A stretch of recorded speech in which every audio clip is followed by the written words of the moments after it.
This is the most opulent Lexus LX that the world has ever seen, and in today's video I'm going to show you exactly what makes this LX600 Ultra Luxury so special. It isn't just the 4-seat interior, though that is a big part of it.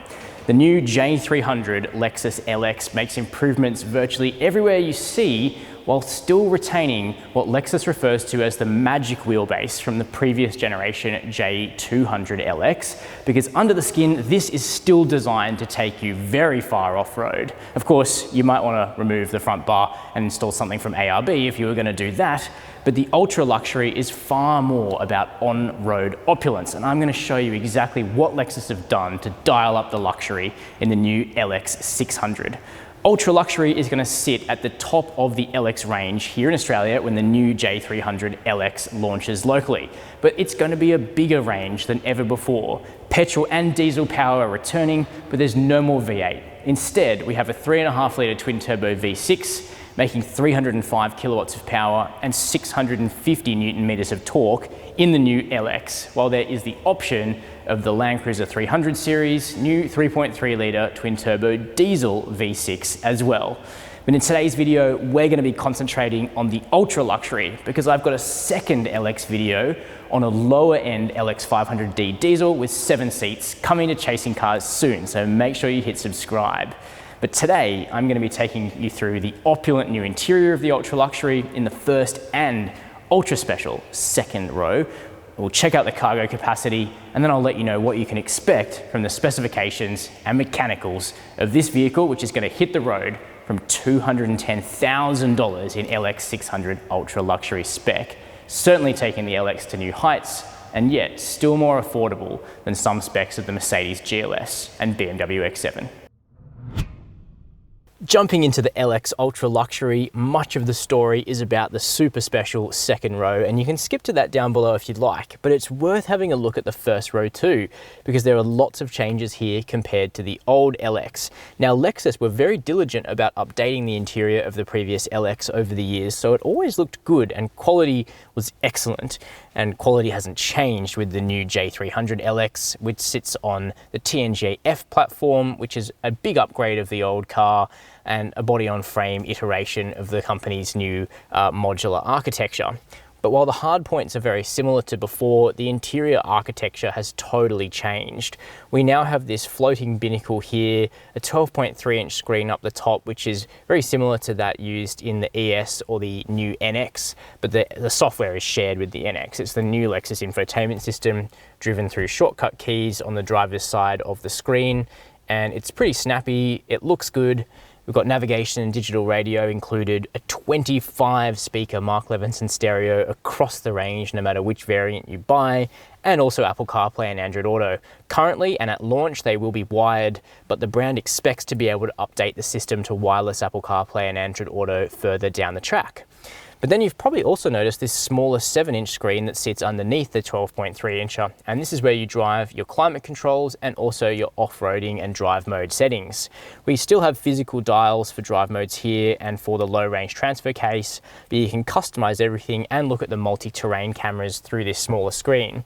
Now, in photos, I actually thought that this center console looked a little bit cheap, but in reality, I think it works okay. It just would have been nice if this center screen or the lower screen was a little bit wider, but of course we've got heavy duty AC vents and we're expecting this car to have Arctic air conditioning in the best traditions of Lexus, one of their best features. Looking forward at the instrument binnacle, we still have analog dials, your fuel, battery, voltage, but we've got an 8-inch screen in the center with digital speedo, trip computer information, media, navigation, directions, plus a big color heads-up display as well. And a new steering wheel, largely shared with the LS and the LC. It's quite small for the vehicle's size, which I love, and we have really pleasant wood inlays here. Now, the Ultra Luxury does get some special features. We're sitting on the best quality of leather that you can get on an LX, although genuine leather is standard across the range. Here it's quilted, and in Ultra Luxury, you can get it in Sunflare, which is an exclusive color, kind of like a Jaffa orange tan, or in VIP black, which is the same look, but in deep black to match the graphite black exterior of the vehicle. As you can see, we get dark headlining as well in the Ultra Luxury, and it all comes off feeling very, very opulent, plus open pore, walnut in this vehicle. Different woods are available throughout the range, and aluminium on the first ever Lexus LX F Sport. With various other trims in the range, there are other interior colors too. In terms of storage, that was always a sore point in the old LX. Huge vehicle with no storage. That's largely been rectified here. We've got two cup holders in the center. We've got two pads here for bits and bobs, one behind the shifter, one ahead of the shifter.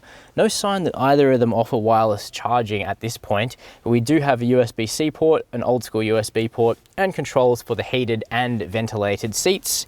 Then we have a dual opening cool box here in the center to keep drinks, ice creams, whatever, cold, and it does get genuinely cold. Grab handles, let's not forget the fact that this is a Land Cruiser under the skin, designed to go off-road. Material quality is great. Overall build quality feels absolutely superb, better than a GLS, that's for sure. And that really is one of the reasons why a lot of people buy Lexus cars, and the LX in particular, because this is designed to last. It's designed to get to 300, 400,000 kilometers at the upper sort of limits there and still be chugging along if you maintain it, of course. And while the powertrains are no longer the big understressed V8 in this vehicle, it's still very likely that this most fancy of Toyota Land Cruisers will be a long-lasting vehicle. All right, so that's the front seat. Let's check out the second row. But if you're going to shell out 210 grand on a Lexus LX Ultra Luxury, it's because you feel like spending a lot of your time back here. This is the Lexus to buy if you want to be seated in the back and chauffeur driven, but you're not interested in an LS sedan. Either that, or you've got a couple of really, really pampered children who want to recline on the way to whatever institution you've decided to send them to.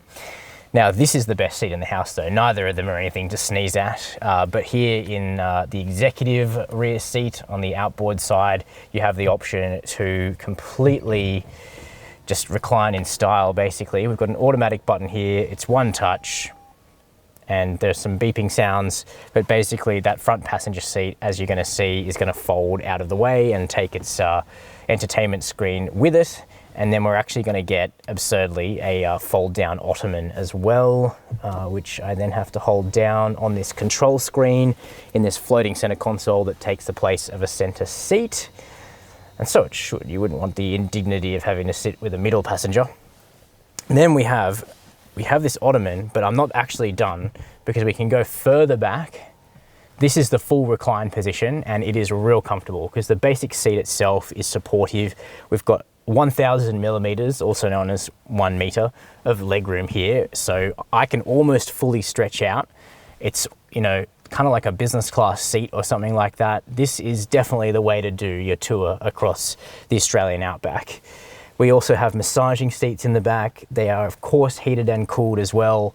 But not just that, this huge piece up here on the roof is called the shower air vent. It's meant to shower you in cold air from that Arctic air conditioning system. We've got another vent here, and then we have this like airplane style light as well, which I love. It's sort of a private jet motif. And we're dotted with speakers for the Mark Levinson reference stereo. The one area where I think they probably could have gone just the next step here in the back would be that you have to operate these sunblinds manually. Oh, gasp. But you know what I mean, at 210 grand, an extra motor, $2 or something, would have gone the distance.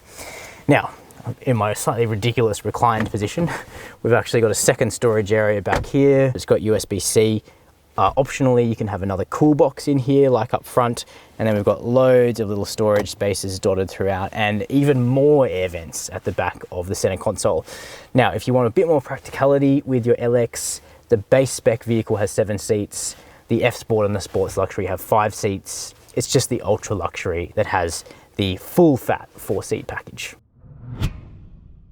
Moving around the back of the new Lexus LX, it's probably worth saying a few words about the design of the vehicle. Now, Lexus doesn't generally do revolutionary styling. Certainly some of their vehicles are quite avant-garde, like the LC, which is another member of the L flagship series within the Lexus range.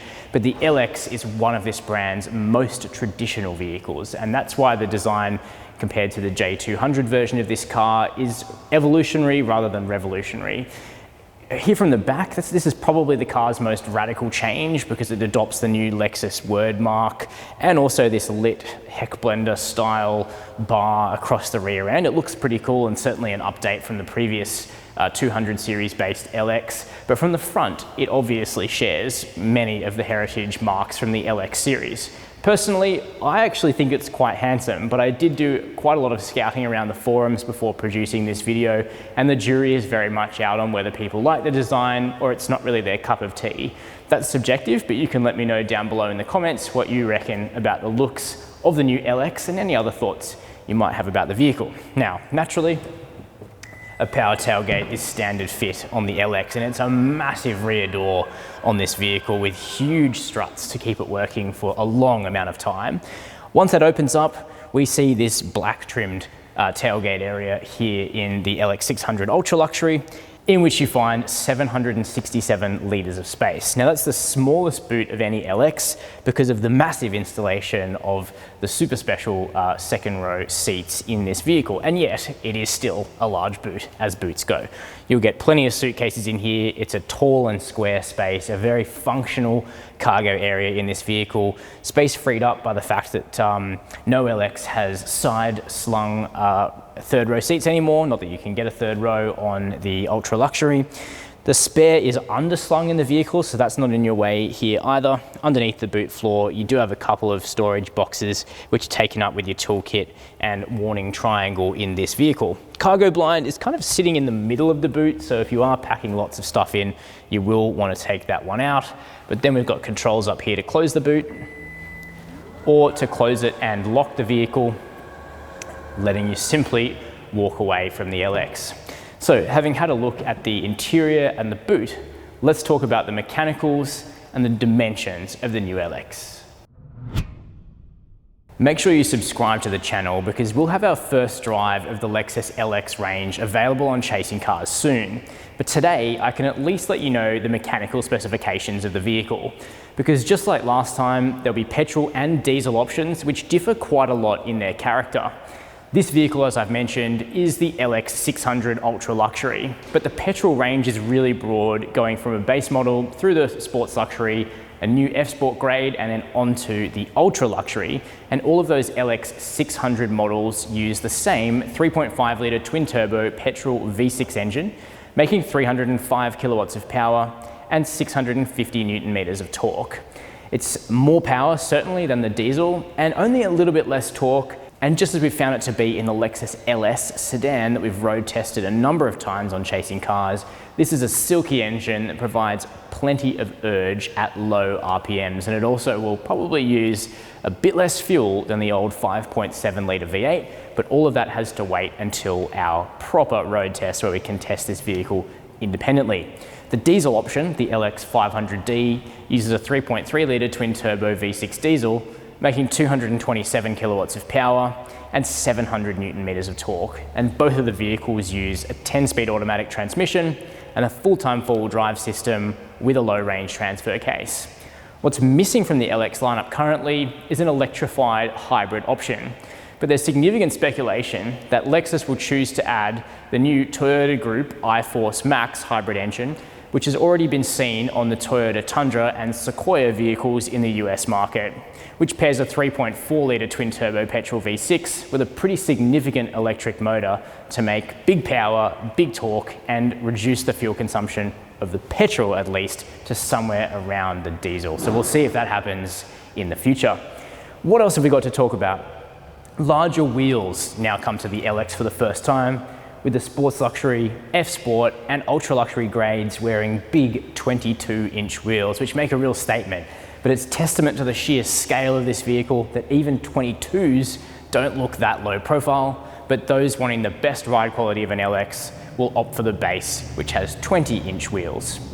Now the wheelbase between the two axles is still relatively short on the LX, what Lexus and Toyota refer to as the magic wheelbase, which is what makes this vehicle so capable off-road, at least in theory, because the front and rear aprons of the LX are certainly designed for street style. However, there's a Japanese specific model called the LX600 Off-Road with GR Sport style triple locking differentials and cutaway front and rear design, which would be very handy. We'll see if that comes to Australia at some point.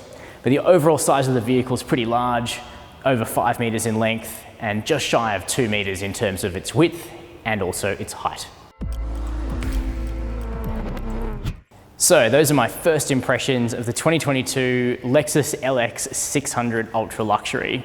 I think there's no doubt that effort has been poured into upgrading the cabin of the Lexus LX in order to really position a top-of-the-range LX600 as a vehicle that is kind of near to something like a Bentley Bentayga in terms of its luxury accommodations, while still retaining the aspects that make people attracted to a Lexus LX in the first place, and that are its ultra-durable underpinnings shared with the venerable Toyota Land Cruiser. Certainly not a bad thing to have, particularly if you intend on keeping the vehicle for a long amount of time. And that's really what Lexus is trying to strike a balance between upgrading the level of opulence while keeping what this car has long been regarded as being good at. So I'm keen to know what you think. Are you interested in the Lexus LX? What do you think about that new ultra luxury level of speculation? Make sure to let me know down below in the comments. Make sure you're subscribed because we will have full road tests of various trim levels from the Lexus LX range on the channel within months. And as always, I hold over any firm conclusions on the road test because everything ultimately does come down to the driving dynamics of the vehicle, which we're hoping are a little more dialed in than the previous LX. And as always, thanks for watching Chasing Cars.